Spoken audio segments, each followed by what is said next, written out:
It is really a pleasure to be here, and I think I can speak for all of my provider, lawyer, friends and family that we get a tremendous amount of energy off of all of you. It is really a thrill to be here and have such a wonderful round of applause come from you all, and it is truly a blessing to be a legal provider, lawyer, and serve all of you.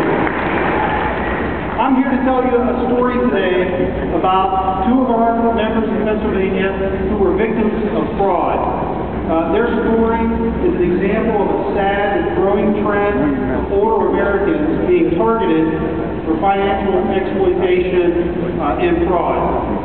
There are some estimates that there are almost 5 million older Americans each year who are victims of financial exploitation and fraud. It is estimated to cost billions of dollars to all of Americans each year, social services, investigative, and legal costs to deal with these problems that are created.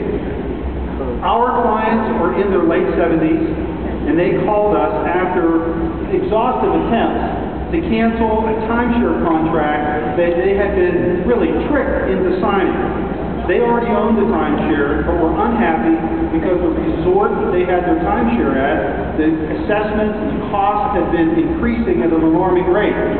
They approached their timeshare company to have a face-to-face meeting about how to solve these problems. At that meeting, they thought that they had worked out a solution to that problem, and they bought a VIP package that they thought would eliminate the increase in costs and expenses.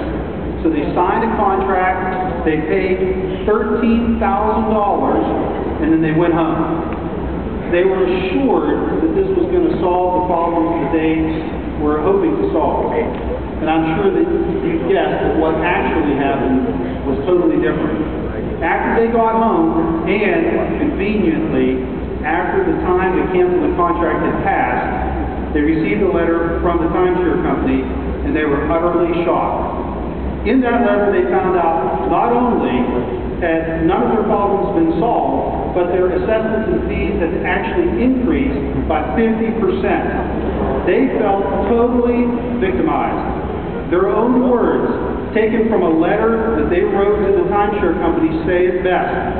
And in that letter they said, as a senior citizen who happens to be an African American, we believe that we were victims of deceptive business practices. These folks that tried to solve these problems on their own, beginning way back in July of 2009 by calling the timeshare company to cancel this contract. Of course, since the cancellation period had already passed, they were told, sorry, too bad. They made more calls, and they were bumped up to a manager. They left that manager messages for 7 days and didn't receive a call back. In fact, they only stopped calling the manager because the voicemail box said, mailbox full. I don't know about you, that would get me a little bit hot. When they finally got a hold of this manager, he told them he wasn't aware of their complaint. They kept calling and got no satisfaction. They called the manager's manager. This fellow was real helpful. He said he wasn't at liberty to discuss their problem with them. Oh my. I can't figure that out. By this time, the members were totally frustrated and were looking somewhere to get a solution. They searched on the internet, they found a company that advertised itself as, and I'm quoting, providing assistance and resources to consumers battling fraud and misrepresentation within the timeshare community. They were willing to provide these folks assistance for the low price of $999 with one-half paid up front.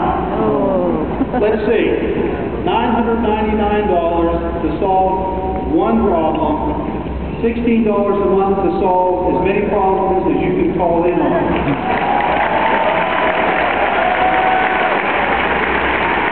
How many years of membership was that $999 paid for?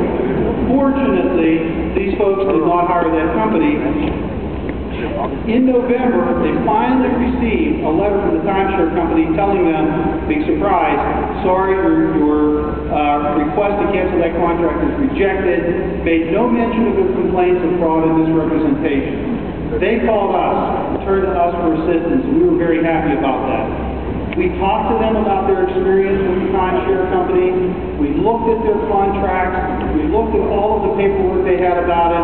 We worked with them to send a letter to the timeshare company to again request that this contract that they had signed under misrepresentation be canceled.